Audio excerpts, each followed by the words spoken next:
మనమే దరిద్రం అనిపించాల్సి వస్తమ్మా. ఏమనుకోవద్దు, హీరోయిన్లు అందరూ మీరు అనుకున్నా నాకు పోయేది లేదు, లాగి పీకుతాం మనం, అది వేరే విషయం. కానీ మీ అందం చీరలోనో, మీ అందం నిండుగా కప్పుకునే బట్టల్లోనే ఉంటుంది తప్పితే దాంట్లో ఏముండదమ్మా.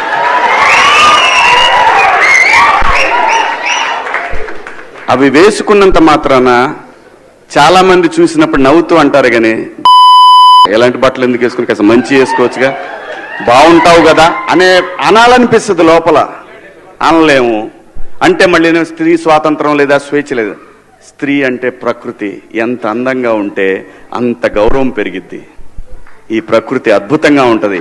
అలాగే స్త్రీ మా అమ్మ చక్కగా ఎప్పటికీ గుండెల్లో కనపడతా ఉంటుంది, ఒక సావిత్రమ్మ కానీ ఒక సౌందర్య కానీ.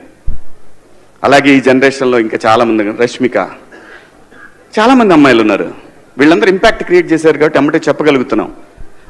గ్లామర్ అనేది ఒక దశ వరకే ఉండాలా, ఇంతవరకు ఉంటే పర్లా, అది ఇక్కడికి రాకూడదు. నేనేవాళ్ళ కానీ చెప్పడానికి మళ్ళీ అందరు రేపు పొద్దున పెద్ద పెద్ద వాళ్ళంతా బయలుదేరతారు, మాకు స్త్రీ స్వేచ్ఛ లేదు. స్వేచ్ఛ అనేది అదృష్టం. ఆ స్వేచ్ఛని కోల్పోవద్దు. మన గౌరవం ఎప్పుడు పెరుగుద్దంటే మన వేష భాషల నుంచే మన గౌరవం పెరిగిద్ది. అందులో ప్రపంచ వేదికల మీదైనా సరే చీరగట్టుకున్న వాళ్ళకే విశ్వసుందర కిరీటాలు వచ్చినాయి. Thank you so much. Right. ఈ వ్యాఖ్యల తర్వాత చాలా రియాక్షన్స్ వచ్చాయి సార్. అంటే ఈ డ్రెస్సింగ్ సెన్స్ మీద మాట్లాడిన ఏ వ్యక్తి మాట్లాడినా కూడా వెంటనే రియాక్ట్ అయ్యే అనసూయ రియాక్ట్ అయ్యారు. అనసూయ ఏమన్నారు ఒకసారి? డ్రెస్సెస్ అనేవి చాలా పర్సనల్, అంటే ఇట్స్ ఫ్యాషన్, ఎవరికి ఏది నప్పితే అది వేసుకోవాలి. ఆయన దృష్టిలో ఇన్సెక్యూరిటీ ఉన్నట్టుంది, ఆయన ఎలా కనిపిస్తాడు, అందుకే అలాంటి రెస్ట్రిక్షన్స్ అంతా ఉన్నట్టుంది. ఎవరి ఇష్టం వాళ్ళది. ఇప్పుడు ఆయన చెప్పినంత మాత్రాన మనందరం ఉంటామా, అది వాళ్ళకే ఉంటుంది. But I personally feel dressing అనేది ఇట్స్ సమ్వన్స్ పర్సనల్. తిండి, బట్ట ఇవన్నీ మనకు నచ్చినట్టే ఉండాలి. మన కంఫర్ట్, మన ఇష్టం. మీకు నచ్చకుండా నేను బలవంతంగా పప్పన్నం పెడితే మీకు బిర్యానీ కావాలని ఉంటుంది, అలాంటిది it's personal. It's unfortunate that ఆయన ఐ ఫీల్స్, అంటే నేను సింపథైజ్ చేస్తున్నాను ఆయన మీద, దట్ ఆ మైండ్ సెట్ పాపింగ్.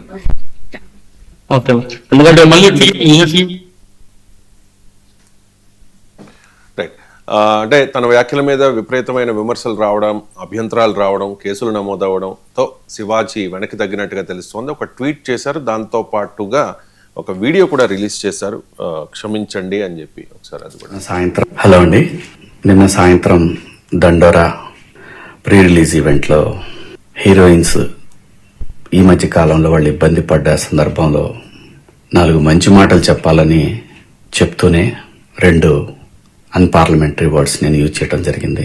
డెఫినెట్గా ఎవరికైనా వాళ్ళ మనోభావాలు దెబ్బతింటాయి. నేను మాట్లాడింది అమ్మాయిలందరినీ ఉద్దేశించి కాదు, హీరోయిన్స్ బయటకు వెళ్ళినప్పుడు బట్టలు జాగ్రత్తగా ఉంటే మీకు ఇబ్బంది ఉండదేమో మా అమ్మ అనే ఉద్దేశం తప్ప నేను ఎవరిని అవమానపరచాలని కాదు. బట్ ఏదైనా 2 అన్పార్లమెంటరీ వర్డ్స్ దొర్లినాయి. దానికి మై సిన్సియర్ అపాలజీస్. అండ్ ఇంకోటి, నేను ఎప్పుడు స్త్రీ అంటే ఒక మహాశక్తి, ఒక అమ్మవారి లాగానే అనుకుంటా. ఎందుకంటే ఇవాళ సమాజంలో స్త్రీని ఎంత తక్కువగా చూస్తున్నారో మనందరం చూస్తున్నాం. అటువంటి అవకాశం మనం ఇవ్వద్దు అని చెప్పే ఇంటెన్షన్లో ఒక ఊరు భాష మాట్లాడాను. అది చాలా తప్పు. I know, my sincere apologies. ఊరి భాష అంటున్నారు సరే, కానీ అది ఊరి భాష కాదు. అండ్ రీసెంట్గా మనం చూస్తూ ఉన్నాం కదా సార్, ఏదైనా సినిమా ప్రీ రిలీజ్ ఈవెంట్లో కానీ ఏదైనా ఈవెంట్ జరిగినప్పుడు ఆ సినిమా పేరు మీద పెద్ద ఎత్తున పబ్లిసిటీ జరగాలంటే, లేకపోతే ఆ వ్యక్తి లైమ్ లైట్లోకి రావాలంటే ఈ తరహా వ్యాఖ్యలు చేస్తేనే మాత్రమే వస్తూ ఉన్న పరిస్థితి సార్. చాలా సందర్భాల్లో మనం చూసాం. గతంలో చలపతిరావు అమ్మాయిల విషయంలో వాళ్ళు, అంటే నేను మాట్లాడలేను, ఒకసారి ఆయన ఏమన్నారనేది వినిపిస్తాను. చలపతిరావు గతంలో ఏం మాట్లాడారు, సినీ నటుడు, అది ప్లే చేయండి. చలపతిరావు గారు ఇక్కడ ఉన్నారు. ఎన్నో పాత్రలు, నిజంగా నాకు తెలిసినంత వరకు నా అనుభవం, నా వయసు సరిపోదు ఆయన గురించి చెప్పడంలో. ఎన్నో పాత్రకి ప్రాణం పోసే వ్యక్తి. బాబాయిగా, మావయ్యగా, తండ్రిగా అద్భుతమైన పాత్రలు పోషించి మనందరి మనసుల్లో సుస్థిర స్థానాన్ని సంపాదించుకున్న చలపతిరావు గారు ఇక్కడ ఉన్నారు. సార్ మీరు చెప్పండి సార్, అమ్మాయిలు మనశ్శాంతికి హానికరమా అండి? నువ్వు అట్లా అడుగుతాయని ఏం చెప్తాను నేను? అమ్మాయిలు హానికరం కాదు కానీ పక్కలోకి పనికి వస్తారు. అమ్మాయిలు హానికరం కాదు కానీ పక్కలోకి పనికి వస్తారు. Super answer sir. ఓకే, నేను దాన్ని సెన్సార్ ఇంత స్లో మోషన్ వెళ్ళి ఇంత కష్టపడ్డావు, ఇంత స్పీచ్ ప్రిపేర్ అయ్యి ఆడపోయినాక సార్ ఒక మాట అన్నాడు, అంతా అయిపోయింది. చలపతిరావు గారికి చలపతిరావు గారి మాటలని ఎవరు ఎక్స్పెక్ట్ చేసి ఉండరు సార్. ఎందుకంటే ఆ యాంకర్ చెప్పినట్టుగా చాలా మంచి పాత్రలో ఆయన నటించారు. ఆయన మాట్లాడిన మాటను ఎవరు ఎక్స్పెక్ట్ చేయలేదు, ఎవరు జీర్ణించుకోలేని పరిస్థితి. ఆ తర్వాత యాంకర్ కవర్ చేసే ప్రయత్నంలో యాంకర్ రవి ఆ సూపర్ ఆన్సర్ అన్నందుకు యాంకర్ రవిని నెటిజన్లు ఒక రకంగా విపరీతంగా ట్రోల్ చేశారు సార్. ఇది పక్కన పెడితే ఆ తర్వాత బాలకృష్ణ ఎమ్మెల్యే హోదాలో ఉండి ఆడవాళ్ల విషయంలో ఆయన ఏమన్నారు అన్నది కూడా పెద్ద ఎత్తున అప్పట్లో పెద్ద చర్చ జరిగింది. నేషనల్ మీడియా కూడా కవర్ చేసిన పరిస్థితి. ఇక వైఎస్ఆర్ కాంగ్రెస్ పార్టీ నాయకులు అయితే ఒక రేంజ్లో ఆడుకున్నారు బాలకృష్ణని. ఆ వివాదానికి కారణమైన ఆ వ్యాఖ్యలు బాలకృష్ణ. అన్ని పాత్రలు నేను ఏమంటారు, నేను కొన్ని పాత్రల వరకే నేను చేయగలుగుతాను. అమ్మాయిలు అంటే పడమంటే అట్టా ఊరుకుంటారా మా ఫ్యాన్స్? ఊరుకోరుగా? అమ్మాయిలు అంటే పడాలంటే అమ్మాయిలు ఊరుకుంటారా అంటున్నా? వెళ్ళి ముద్దను పెట్టాలి, కడుపుని చేసేయాలి అంతే. కమిట్ అయిపోవాలి ఏదో ఒకటి. సో అలాగా సో ఒక్కొక్క పాత్రలు పెడతారు.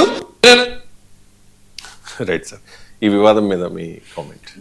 అంటే ఇందులో రాజకీయాలకు, కులాలకు, వ్యక్తులకు సంబంధం లేదు. ఇది ఒక ఇష్యూ. ఏ వ్యక్తి అయినా తప్పు మాట్లాడితే ఆ వ్యక్తిని ఖండిస్తాం. ఓకే, ఇప్పుడు డాక్టర్ శివాజీ క్షమాపణ కూడా చెప్పాడు. సో అందువల్ల నా దృష్టిలో వ్యక్తులు ముఖ్యం కాదు. శివాజీయా, చలపతిరావయా, బాలకృష్ణయ్య ఇలాంటి వాళ్ళు, సినిమా వాళ్ళు చాలా తరచుగా ఈ పనులు చేస్తున్నారు. సినిమాల వాళ్ళు కొంతమంది, అందరని కాదు. సినిమా వేదికల పైన ఈ రకమైన వ్యాఖ్యలు చాలా ఫ్రీక్వెంట్గా వస్తున్నాయి అనేది విమర్శ. అందువల్ల దీన్ని ఒక వ్యక్తుల కోణములో లేదా వారి రాజకీయ నేపథ్యాల కోణములో వాటిని చూసి అసలు ఇష్యూ పక్క పోకూడదు. ఇవాళ మీడియా కవరేజ్ చూస్తే మనకు అర్థమవుతుంది. యాక్టర్ శివాజీ కాంట్రవర్సీ విషయంలో ఏ పత్రికలు ఎలా రాసాయో చూస్తేనే అర్థమవుతుంది. ఇది ఏ స్థాయిలో రాజకీయ కోణాన్ని సంతరించుకుంటోంది, సామాజిక కోణాలని సంతరించుకుంటుంది. అది కూడా నేను యాడ్ చేస్తాను sir with your permission. Andhra Jyothi and ఈనాడు ఈ రెండు పత్రికల్లో చూసుకుంటే కనుక శివాజీ క్షమాపణ చెప్పిన వార్తని ఫ్రంట్ పేజీలో హైలైట్ చేశాయి. సాక్షిలో మరెందుకో కంప్లీట్గా సాక్షి ఫ్యామిలీ పేజీ మొత్తం అంతా ఎవరైనా చూసుకోవచ్చు. సాక్షి పత్రికలో కంప్లీట్గా ఫుల్ పేజ్